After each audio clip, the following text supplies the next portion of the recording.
Welcome to the Money Insights Podcast, where high-income earners come to learn wealth-building strategies that will take them from high income to high net worth. With your hosts, financial and wealth-building experts, Christian Allen and Rod Zabriskie. Welcome into today's episode of the Money Insights Podcast. We talk all things money and business. I'm Christian Allen. I'm with my co-host. You know him as Rod the Pod Zabriskie. What's up, man? Hey, I'm doing great. Fresh off of a trip. A couple months ago, I mentioned my son joined the Army, and he finished basic training, so everybody can rest at ease. He made it. But anyway, we went out there for his graduation, and then got him delivered to his next spot where he's going to learn how to be a tank mechanic. So now he's in Georgia. Very cool. Yeah. Okay, congratulations to which one of your kids is it? I forget. Spencer's. Congratulations, Spencer. If you ever listen to this, I apologize for forgetting your name. Okay, Rod. So today we brought on Jon Ostenson. He's the CEO of Franbridge Consulting to talk about non-food franchising, which, as we occasionally talk about, we have some experience in non-food franchising. Only one. Let me be clear. We don't have experience in a general non-food franchising group. We have experience with one day spa. And to be totally honest, Rod, it was not a very good experience. No, but what I do remember, though, when we were considering it, one of the criteria that you had is you weren't interested in food. So that was... Yeah. Okay. So at least John and I were on the same page on that. Yes.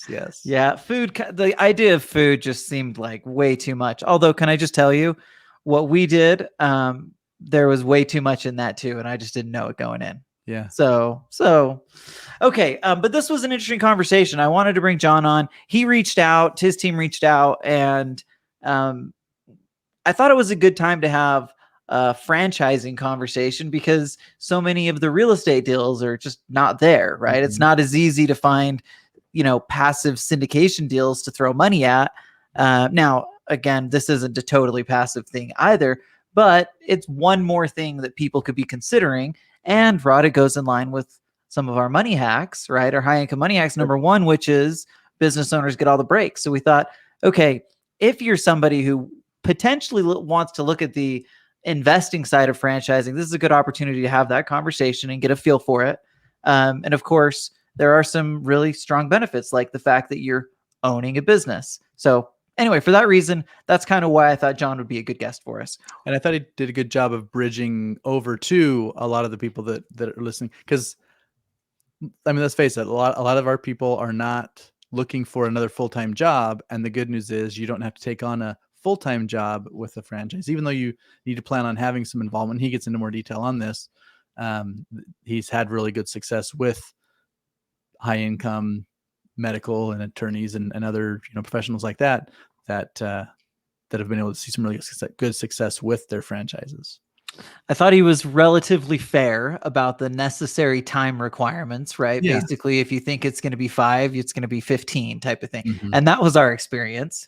So yeah. I can see. So if you are going into that, like, I think going in with a realistic view, it seems like John wants to make sure that people understand the good and the bad, and make sure that he's fitting people that make sense with franchises. Okay, Rod, before we jump into the actual interview, just to give us a little bit of John's background, and then we'll bring him in.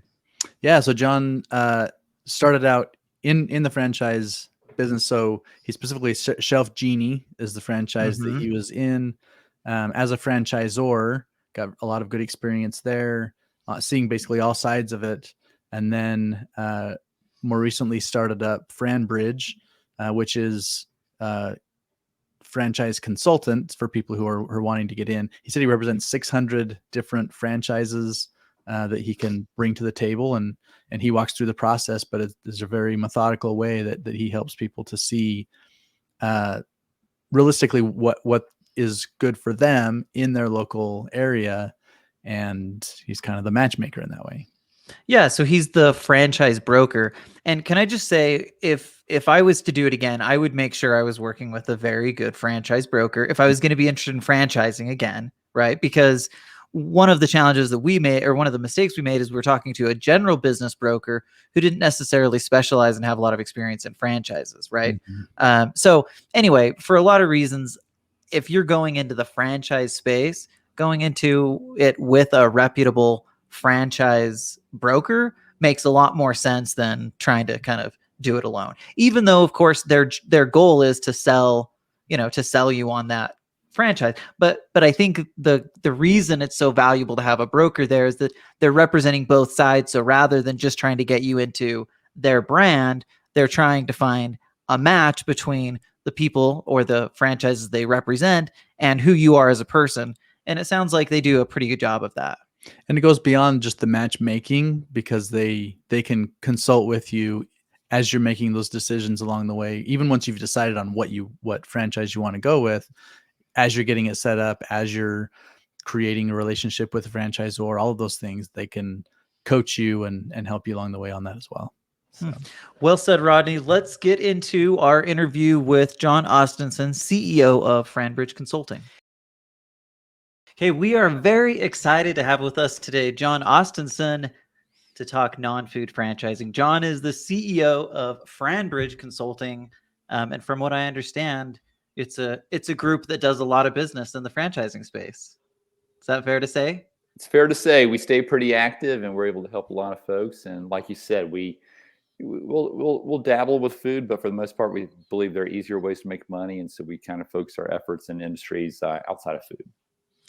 Okay, so a little background for Rod and I actually we bought into a franchise. This was, how long has it been, Rod? Was it 3 or 4 years ago? Yeah, about 4 years ago. Okay, 4 years ago. And the good news, there's good and bad here, Jon. The good news is we can tell all of our listeners what not to do because we kind of went about it in the wrong ways. It would have been really nice had I been like following you and listening to some of the stuff you're talking about before jumping into that. But on the other side of it, like, we have some good experience, and I think we have seen the upside and the potential that exists within franchising as well. So even though our experience didn't go as well as we hoped, we kind of were able to determine what were the problem areas, and so if we go that route again, then certainly we'd have a better shot at it, and we would work with someone like you. So anyway, this will be fun. We're excited to have the conversation because, like I said, we have a little experience in the space. Yeah, fantastic. No, and okay, go ahead. Oh, sorry. Let's just jump into it then, Jon. Tell us this. How'd you get into franchising? Yeah, my background, like so many of your listeners, was in the corporate world and had a good run there, and really wasn't looking to get into franchising, but it kind of found me. So just over 6 years ago, had the opportunity to step in and serve as president of Shelf Genie Franchise System, which is custom pull-out shelving for your kitchens and pantries. And I got the opportunity to support the day-to-day operations of hundreds of franchisees across North America, all these small business owners. And for me, it was an eye-opening experience to see that there are a lot of ways to make money, within a given system, and it doesn't have to be food related within franchising. So, oftentimes I say franchise, people think fast food, and so that's why we really, again, we're very thankful for those that do get involved in food, but again, my humble belief is there are a lot of ways to make money out there. So long story short, ended up partnering with the founder of Shelf Genie. We spun off, we've invested in franchises as franchisees ourselves. We've also, brought on other business partners with some of those ventures as well. So, we've got good people running the businesses for us now. Allows me to spend most of my time helping others step into business ownership as well, either full-time or what we call semi-absentee, where they keep their day job and, get it going on the side, putting a manager in place day one. Good stuff. And I think that leads greatly into our next question, because it, for a lot of people, they look at franchisees as an opportunity as an investment, right? So what are the primary benefits of franchising as an investment?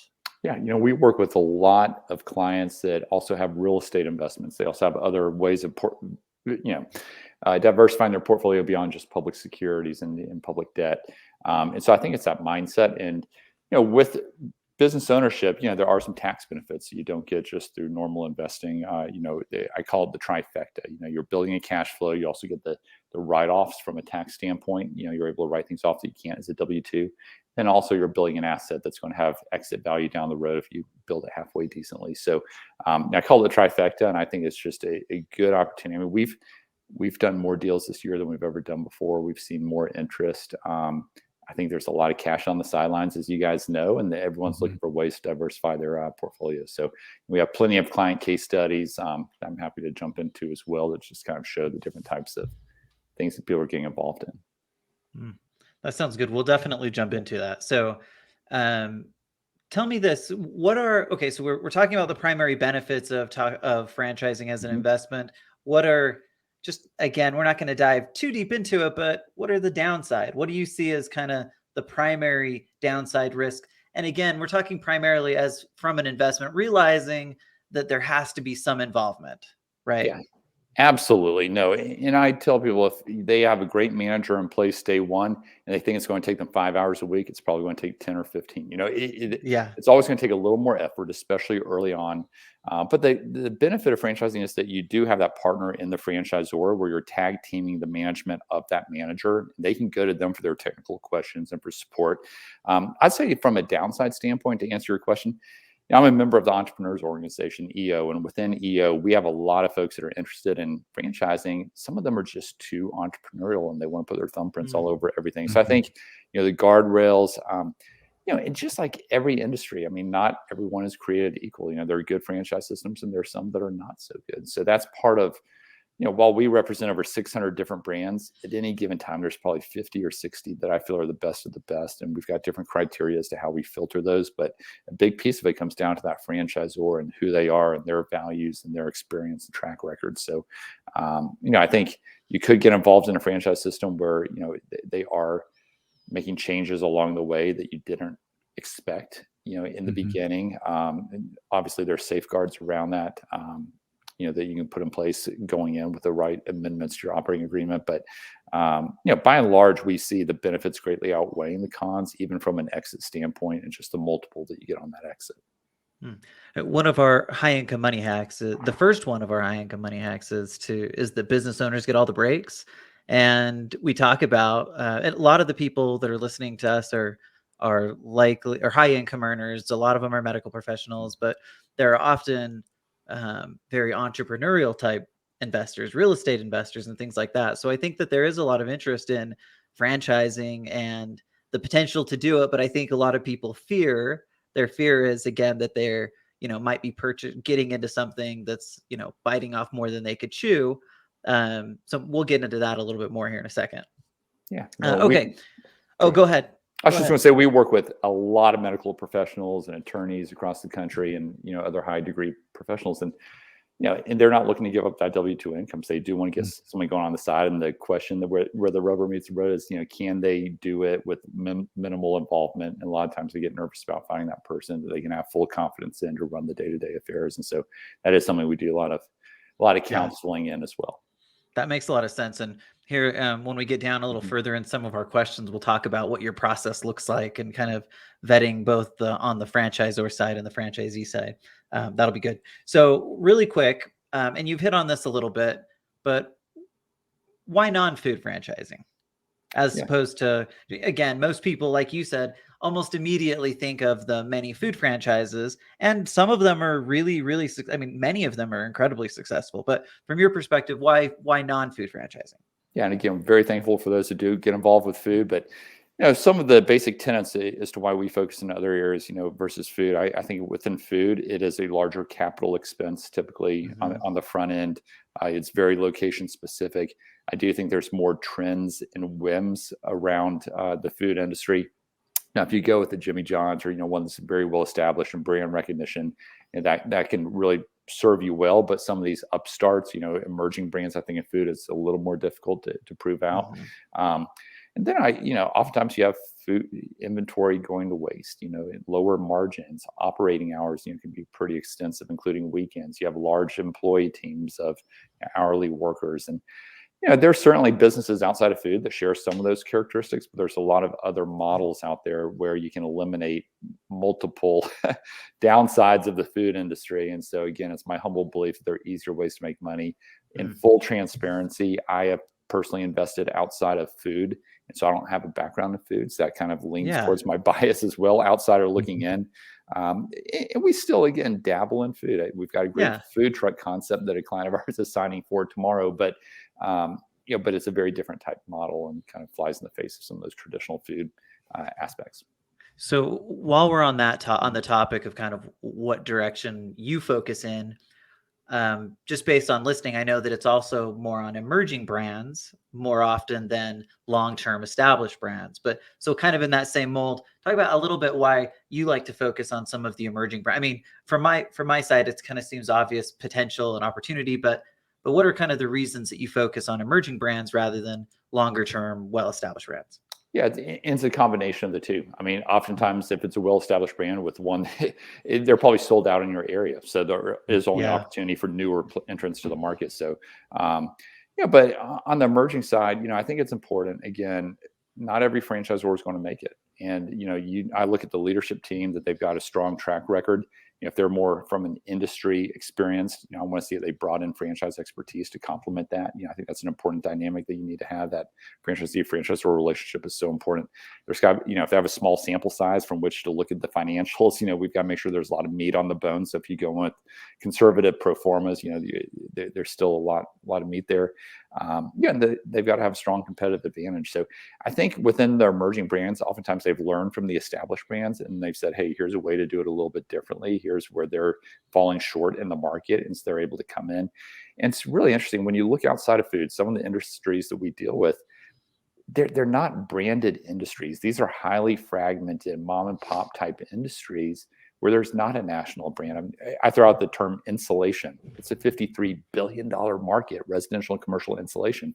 Can you name one brand in insulation? Probably not. The brand is less important there. Instead, it's all the other ways that they differentiate themselves on the ground level. So I'd say the territory constraints would be number one. And then all these other reasons are good supporting reasons as to why, again, we're not solely focused on emerging, but we do focus on those that have that growth potential to go from 10 locations to 200 locations in 2 years. We see that kind of growth trajectory on a regular basis. Awesome. So let's say you have someone who's listening to the benefits and feels like, hey, this is worth looking into. So what is the makeup of a good franchise opportunity? Yeah, I think it's a strong leadership. I mean, that's your business partner. So the franchisor, having been a franchisor myself, I put a lot of weight in that. And again, they're not all created equal. The financial model is going to have a lot of meat on the bone. There's got to be a scalability factor there that even when you put a general manager in place running the day-to-day, you're still making a healthy return. I think it's easy to throw around the term competitive advantage, but when you look at industries that maybe have lower barriers to entry, what are those true distincts and uniques about the business that, aren't just different, but are reasons for that consumer to pick you over another one?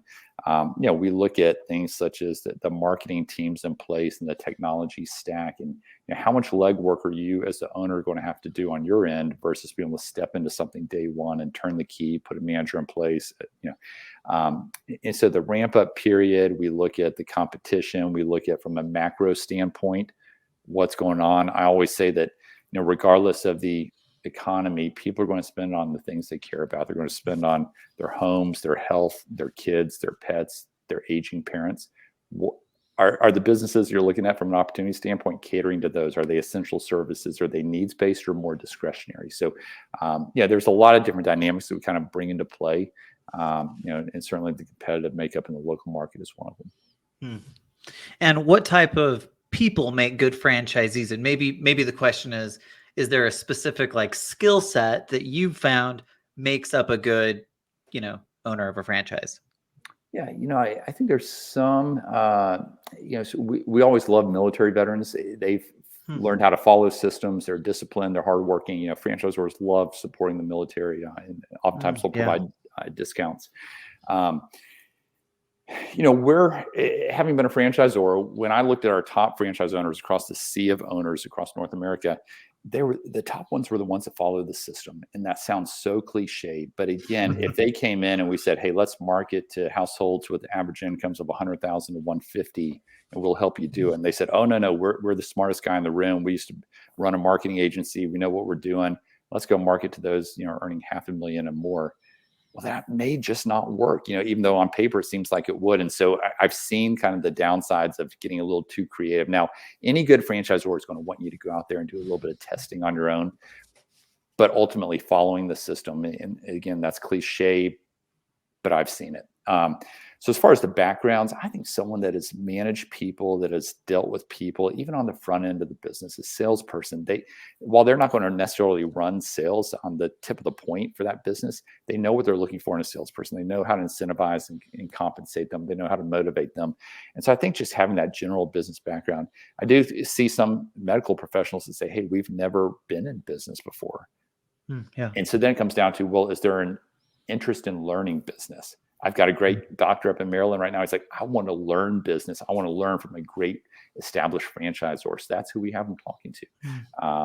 So I think a willingness to follow a system, it's the ability to learn, it's ability to, delegate and not try to do everything yourself, and really understanding your role is what it comes down to.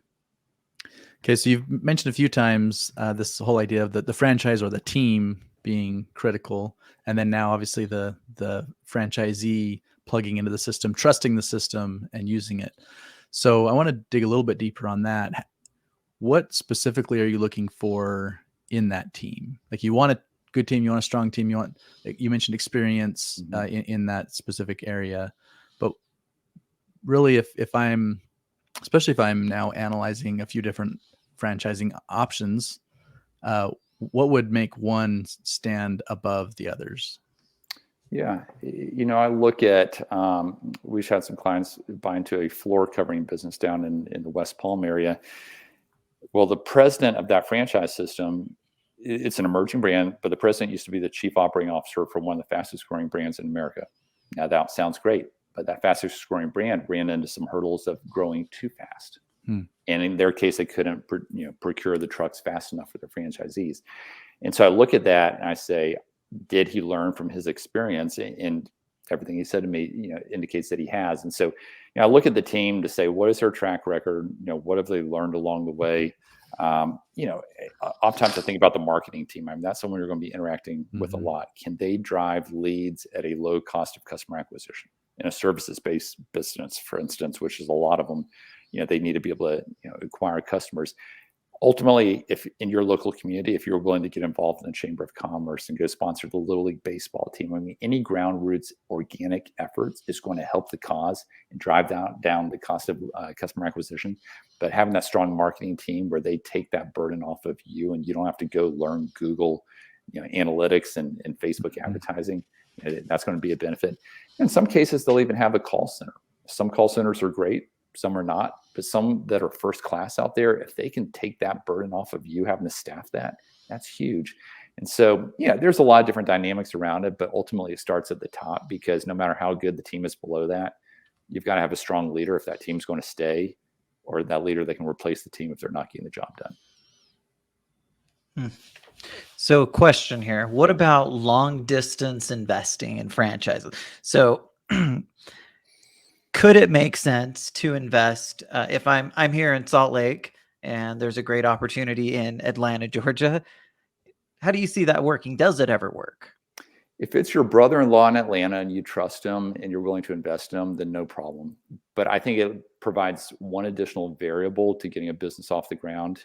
We've only had one customer or client that's no longer still in business, and he lived 3 hours outside his market. Well, his challenge was he didn't have any connections in that market. It was a business where some organic would have played in well. It was a mosquito business.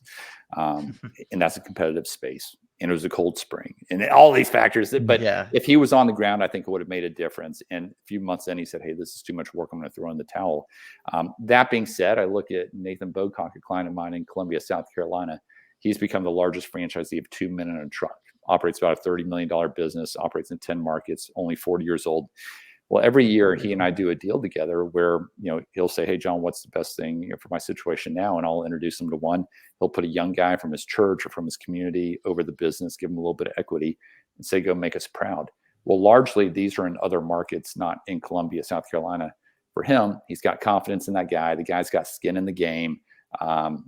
It's worked out very well. So it can be done, but I think it's the right structure. I think more of a lower investment type opportunity could make sense. And then it comes down to the franchisor too, just having one that's going to be supportive, that's open to that arrangement, that's going to provide the necessary resources to that manager, so the burden's off of you.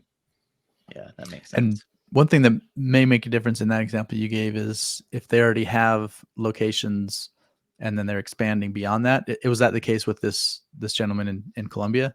Was Yeah, well, he expanding in franchises he already had, or was he branching out into other franchises? these are branching into other franchises. Okay. Yeah. Yeah. That Early makes on with 2 Minute Truck, I mean, he went from South Carolina to Houston to Virginia, all these different markets. Got it. So both. Got More it. of a But vertical. he was experienced, and I'm sure that makes Mhm. it right. He was experienced in franchising in general and can use a lot of those same principles and model, even if it's in a different franchise system. Yeah. Is that fair? Yeah. And it's totally fair. And we've got clients that have started multiple businesses outside of franchising that say, hey, been there, done that. We're ready for our next rodeo, but we don't want to reinvent the wheel. Let's go with Yeah. franchising this time. So I think there's something that's right for each season. And again, with that portfolio mindset and understanding, I mean, we've got some clients that say, hey, I may not be in franchising forever, but I'd like to kind of get my start there, build my first business there, learn some good practices and disciplines, and then I can potentially parlay those into other opportunities down the road. Yeah. So as you look at people who do branch out into multiple locations, are there certain parts of the country that are more or less desirable to buy in? Yeah, so I'm based here in Atlanta. I'd say franchising in large part does start on the East Coast and move west if you were to look at it that direction. Part of that is because California and Washington are 2 of the 14 registration states. Oftentimes franchises go into New York and Illinois and Washington and California. Some of those places where there's just more challenges to getting a business going, they move into those later. That being said, we do a lot of deals in New York. We've done multiple deals there in the last couple of months. We've done several in California. So still on the ground, there's a different level of activity, but from a macro standpoint, but it's markets like Salt Lake is flying right now. The key markets in Texas, Nashville, Raleigh, Charlotte, Atlanta, Florida, those markets go extremely fast for good opportunities. And for good reason. That's where people are moving. That's where the activity is happening. But despite what the news headlines say, we're still doing deals in Seattle, Washington, and other areas that get negative headlines. So it's encouraging to me just when I look across the country to see the interest in entrepreneurship as well as the level of activity going on the ground. It really flies in the face of everything we hear from the talking heads in the media. You've hit on this. You mentioned that there's only been one franchise you've worked with that has kind of bailed out, which means your track record's really good. So maybe we'll differentiate in two parts. One, what's the success ratio generally speaking in franchising? So outside of your organization, but just kind of industry wide, and then maybe hit on the reasons that you've had as much success with your team specifically, with your group. Yeah. The IFA, International Franchise Association, would say 92% of those that purchase a franchise are still in business, 3 years later, which obviously is a good bit higher than traditional startups. And something that we cover in my book is just we kind of make the comparison between startup versus franchise and, buying a business versus a franchise, what are the trade-offs and the pros and cons between those. With our process, ultimately, we try to make it easier for someone that's looking for a franchise. If you go out and you Google, franchises, you're going to see every brand putting their best foot forward, and you're not going to see what's going on behind the scenes. And you're going to see some franchises out there that have 5 locations. Well, turns out they've got another 125 that are signed that haven't hit the website yet. So I've seen it firsthand, examples like that. So what we do with clients is, we'll have a call, get to know them, have them fill out some basic information. Oftentimes they've heard podcasts or read my book or, found, some other information. So we have some intelligent conversations. But then our next step is we'll take them through opportunities. I'll bring them up on a Zoom webcast and we'll walk through 8, 9, 10 opportunities that are available in their market that meet all the criteria that we've discussed with them and that, that we see resonating with others. We do more deals than 99% of other brokers in the US. As a result, we see great deal flow and we know what's resonating with what backgrounds and why. And so we're able to give a lot of anecdotal feedback in addition to just the business overview. From there, they would say, hey, here are the 3 or 4 that we want to talk with. We'd introduce them to the franchisors. Oftentimes after that first call, they're going to say, hey, John, that one's definitely not for us. But so oftentimes the one that was number 4 in their mind moves up to number 1 because something comes up on that call and they say, I never thought about it that way. And that's when the magic starts happening.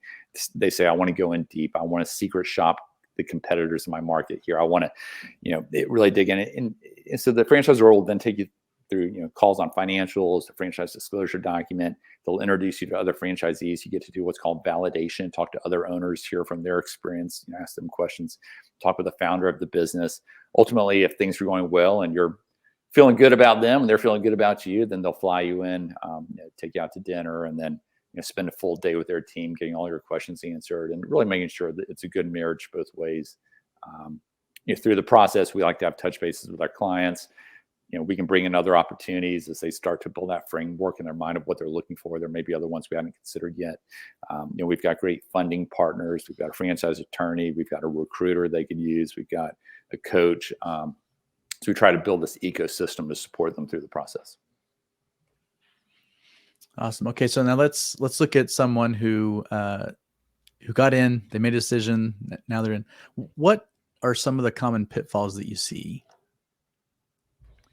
Yeah, entrepreneurship. I remember a franchise that I invested in about 2 years ago. It's called the Driveway Company, and this guy that I partnered with that was running the business, his first time in business ownership. So I had to kind of coach him and play therapist, in those first couple of weeks and months. And I remember he called me one day and he said, "Hey, John, phone's not ringing. I'm getting nervous here."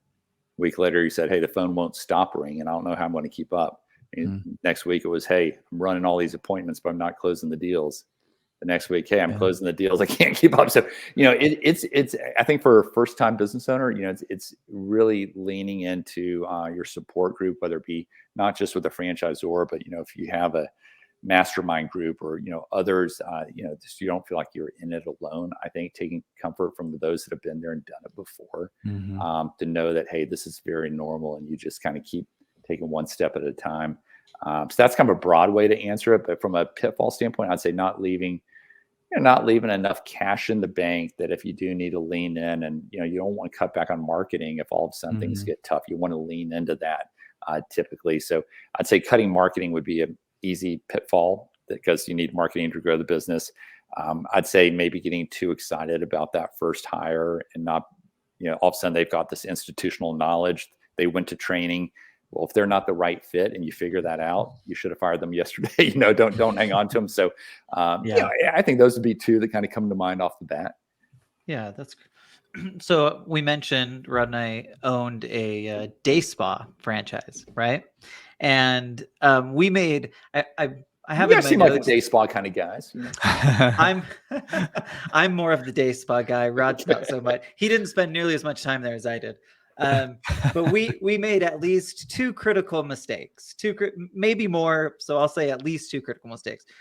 So maybe you can help people like us avoid these two critical mistakes. So the first one that we messed up on is we relied too much on the information that the franchisor was giving us, right? So we were looking at a few businesses, but that was the only franchise system, and we didn't do probably enough due diligence in franchising in general before we purchased. So we kind of relied very heavily on the franchisor, who obviously has an interest in us buying into the franchise. But that was one pitfall, or kind of one mistake we made. And then the other one was that we thought that we were getting into a much more passive situation than we actually were. So those were just kind of two things that, as I look back, we're like, oh, we messed up on that. Talk a little bit about how to avoid those couple of mistakes. Yeah. Every now and then we'll have a client say, "I only want to talk to one brand," and, they'll go all the way with them. But we strongly encourage them to talk to multiple. I'll have some clients that end up on calls with literally up to a dozen different brands over the course of our process. And, I do think having perspective and, something will come up on one call. It's like, "Oh, they didn't mention this. Let me ask it on this call." So I think, just like anything in life, I mean, having variety and being able to understand and being open-minded to that, and, not burning the ships and not getting too married to, one thing that I tell clients oftentimes, the franchise salesperson oftentimes is who they're working with through the process.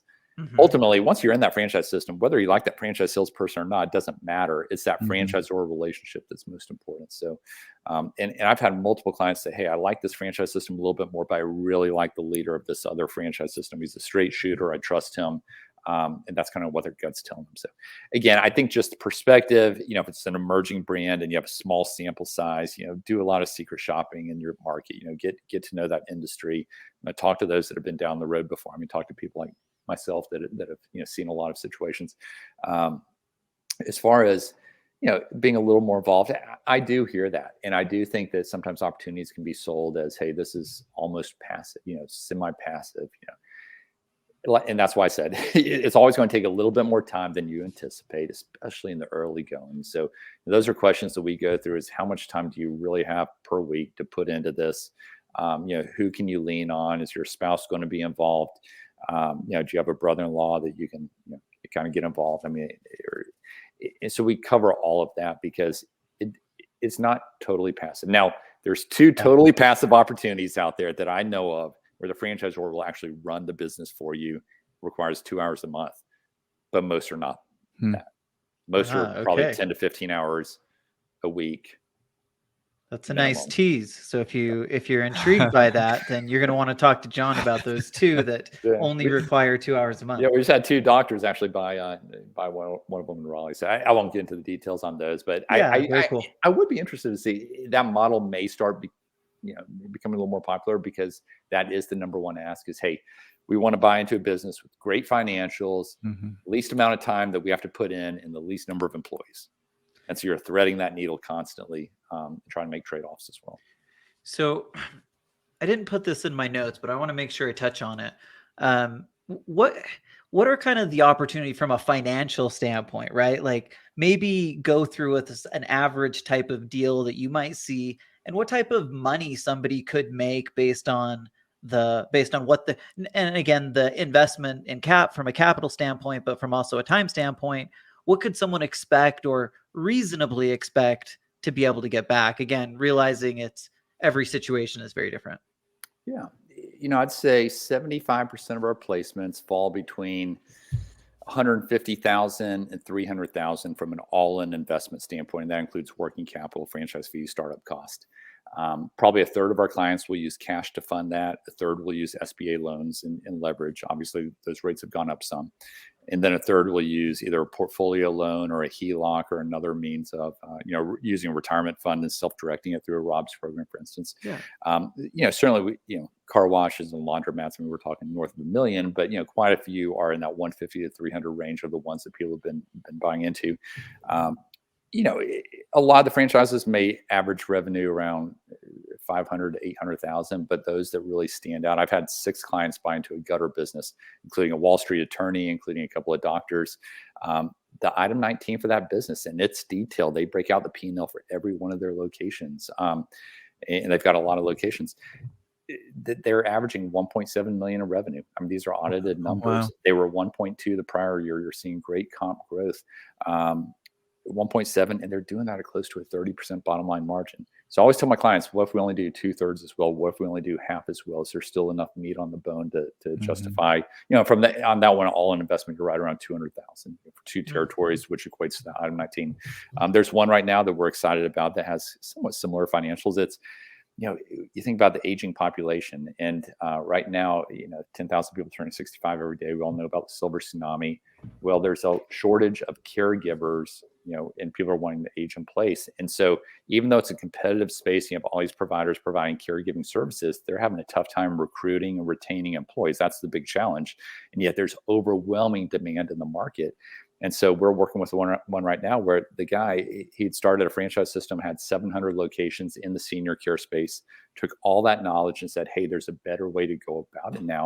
And it's created more of a recruitment model where the caregiver works directly for the family, but you're playing the matchmaker. You're doing all the payroll process. You're doing everything else, but you get out of a lot of the regulations. And so when for you're making more money, the caregiver's making more money, and the family has more control. The caregiver gets more hours. I won't go too far down this path, but it's a win-win-win. It's a better mousetrap in an industry that desperately needs that. And this is a smaller sample size in this case, but they're doing 1.7 million in revenue. Ironically, same as the gutters. I think it's just a tick below 1.7, and they're doing that at closer to about 325 on the bottom line. 1.7 includes the caregiver salaries and everything that you're breaking down to that 325. So, there's money to be had. I'd say oftentimes, the percentages we see, maybe operating margins of 15 to 30% on a lot of the opportunities. And when you extrapolate that over your all-in investment on the front end, those returns look very attractive. because 50 and 30%, of the revenue then translates over the investment. It could be extremely high. However, what are you giving up? You're giving up some time because it's not a totally passive investment. And that just varies so much by the franchise system, so much by who you put in place. I mean, I've seen so many successful case studies where clients have a brother-in-law or someone from their church or someone that they trust day one that they can put in and maybe give them 10% equity. And that makes all the difference. They don't have to think about the business almost ever. But then others that are saying, going out on the general market and hiring someone, 50-50 chance. Yeah. So as people are getting into franchise, getting into the franchise, what are the most common ways to finance? Yeah. Again, I'd say cash has become more common just because of lack of good investments out there. Yeah. SBA loans have probably gone down a little bit, but I'd still say probably a third of our clients are using SBA loans, and you can always pay those off early. Historically in franchising, using a ROBS program where you can self-direct your IRA or 401k. And there's a few steps you have to walk through on an ongoing maintenance program with that to allow for the tax, not having the tax consequences. But ROBS programs are very common. I'm a big believer in portfolio loans. If you've got your assets in a non-retirement taxable brokerage account, I mean, you're going to get a great rate there because it's collateral backed. I personally do that, and then I leverage it and arbitrage into other investments. I know you guys do the same.